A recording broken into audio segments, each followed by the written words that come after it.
Unajua nikwambie kitu mpenzi wangu. Kwenye maisha usikose kitu ambacho unakitaka. Yaani ninachokushauri kwamba hakikisha unapambania kitu ambacho unachokitaka ukipate kwa wakati.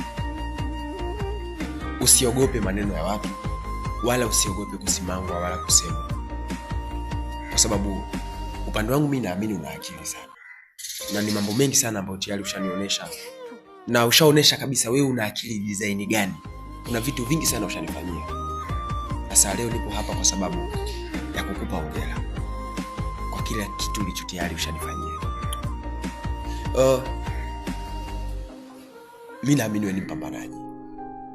Wewe ni mpiganaji. Wewe ni mtu ambaye hutamani kukosa kitu ambacho unachokihitaji. Nakupenda sana. Sawa. Mimi nimekuelewa. Na pia nafurahi kwa maneno yako mazuri na kuahidi pia sitokuangusha. Nitazidi kufanya kitu bora zaidi. Kila wakati nakaa nashukuru Mungu sana kupata mwanamke zaidi yako. Sijawahi kujutia hata siku moja kupata wewe. Kila wakati naona wewe ni mwanamke wa tofauti katika maisha yangu.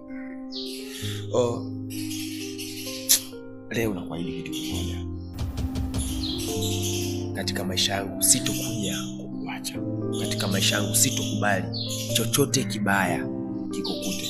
Katika maisha yangu, katika vitu ambavyo sitokubali kuvipoteza, wa kwanza ni mwanamke wewe. Sawa, nafurahi kusikia. Asante sana.